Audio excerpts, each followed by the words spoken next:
एक लंबे समय पहले एक गांव में सुरेश और कीर्तना नामक पति पत्नी रहते थे। उनके गीतिका नामक एक सुंदर सी बेटी थी। सुरेश हमेशा सबके सामने बेवजह गर्व से पेश आता था। एक दिन शाम के समय में कीर्तना उनके घर पे वड़ा पाव बनाती है।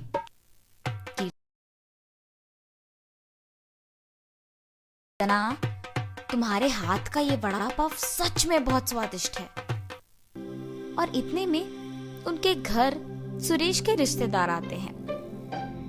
अरे सही समय पे आए हैं, मेरी बीवी अभी अभी गर्मा गर्म वड़ा पाव बना रही है, बहुत स्वादिष्ट है। कीर्तना, जरा मेरे रिश्तेदारों के लिए भी वड़ा पाव बना के ले आना। जी अभी लाई। ये कह के गर्मा गर्म वड़ा पाव बना के वहां लाती है और उनके रिश्तेदारों को परोसती। उनके रिश्तेदार उसे खाने के बाद कहते हैं, सुरेश, तुमने ठीक कहा, हम वाकई ही सही समय में आए हैं, वरना इतने स्वादिष्ट वड़ा पाव हम नहीं खा पाते। मेरी बीवी जब भी वड़ा पाव बनाती है ऐसे ही एकदम स्वादिष्ट वाले ही बनाती है, इसीलिए जितने भी बार बनाती है मैं उन्हें उतने ही प्यार से खाता हूँ। हाँ, बात तो सही है, इतने स्वादिष्ट वड़ा पाव तो कोई आसानी से नहीं बना सकता। अगर तुम्हारी बीवी ने दुकान लगाया तो लोग खरीद के खाएंगे ने। हाँ नरेश, अगर मैं इतना स्वादिष्ट वड़ा पाव बनाती तो पक्का दुकान लगा देती। अगर मैं अपनी बीवी के साथ एक वड़ा पाव का दुकान शुरू करूंगा तो सभी वही आके खाएंगे और उन्हीं स्वादिष्ट वड़ा पाव के बारे में सारा गांव बात करेगा। ये एक अच्छा सोच है। ऐसे ही उसके रिश्तेदारों के जाने के बाद भी उसी विचार के बारे में सोचते रहता है। तब कीर्तना को नजर आता है कि उसके पति किसी सोच में पड़े हैं। उनके पास जाकर कहती है, क्या हुआ जी, किस चीज के बारे में इतना सोच रहे हैं आप? कीर्तना, तुमने तो सुना है ना कि मेरे रिश्तेदारों ने क्या कहा, हम हमारे घर के सामने ही एक वड़ा पाव का दुकान लगाएंगे। तब मेरे रिश्तेदारों के ही तरह इस गांव के सारे लोग उसी के बारे में बात करेंगे। ठीक है, आपके विचार के अनुसार ही हम वड़ा पाव बना के बेचेंगे, लेकिन आपको अब से ऐसे बेवजह गर्व की बातें करना बंद करना पड़ेगा। अगर आप इसी बात को मानकर अपने बर्ताव को बदलने का वचन देंगे तो ही हम ये व्यापार शुरू करेंगे। हाँ, अब अगर मैं अपनी बीवी की बातों को नहीं मानूंगा तो वो शायद व्यापार शुरू करने के लिए नहीं मानेगी और मैं ख्यालों के अनुसार और मेरे ख्यालों के अनुसार कुछ नहीं होगा। ठीक है कीर्तना, तुम्हारी इच्छा के ही अनुसार मैं अपना बर्ताव बदलूंगा। हम कल से ही वड़ा पाव बना के बेचेंगे। और ऐसे ही वो बाहर जाकर वड़ा पाव की तैयारी के लिए जरूरी सामग्री लेकर आता है और अगले दिन नरेश उनका दुकान शुरू करके उसकी बीवी को वड़ा पाव बनाने के लिए कहता है।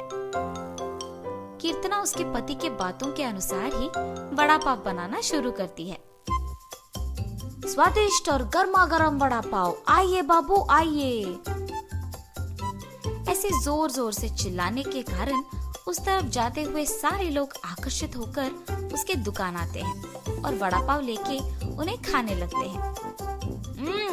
सुरेश, वड़ा पाव तो बहुत गर्म और स्वादिष्ट है।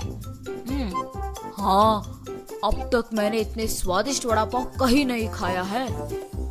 हाँ, मेरी पत्नी बहुत अच्छा वड़ा पाव बनाती है, उसकी तरह तो और कोई नहीं बना सकता है। ऐसे उनको वड़ा पाव देकर उनसे पैसे लेता है। उस रात को जब बैठ के वो आए हुए पैसों की गिनती करने लगते हैं तो कीर्तना कहती है, अरे वाह, पहले ही दिन हमें लाभ आया है जी। निवेश के पैसों से ज्यादा पैसे तो हमने कमाया है। क्या सच में? अगर हमने ऐसे ही इसे बरकरार रखा ना तो जल्द ही हमारा बहुत बड़ा व्यापार बन जाएगा कीर्तना। हाँ, आप सही कह रहे हैं। पहले ही दिन उतने पैसे देख पति पत्नी दोनों खुश होते हैं। ऐसे ही वो हर रोज उनके सोच के मुताबिक वड़ा पाव बना के उसे बेचते हैं और कुछ ही दिनों में उनका व्यापार अच्छा चलने लगता है। मेरे सोच के मुताबिक ही हमारा व्यापार अच्छा चल रहा है, किसी और के दुकान में तो इतने लोग ही नहीं आते हैं। कुछ दिन पहले शुरू करने के बावजूद हमारा व्यापार बाकियों से बहुत बेहतर चल रहा है। और हमेशा की तरह सुरेश वापस बेवजह के गर्व में डूब जाता है और बाकियों को भी वही बातें सुनाते रहता है। उस दिन दुकान को आए एक आदमी को वड़ा पाव लाकर देता है। मैं यहाँ जब भी वड़ा पाव खाता हूँ बहुत स्वादिष्ट होता है, एक भी बार इसका स्वाद नहीं बदला। हाँ, आपने सही कहा, मेरी बीवी बहुत अच्छा वड़ा पाव बनाती है। नया व्यापार होने के बावजूद बाकियों से हमारा बहुत अच्छा चल रहा है। हाँ। ऐसे ही वहाँ मौजूद सभी से बात करता है और ऐसे ही बात करते हुए वो उन लोगों से पैसे लेना भूल जाता है। उसके पैसे ना लेने के कारण सभी वहाँ आके उसकी गर्व की बातें सुनकर पैसे दिए बिना चले जाते थे।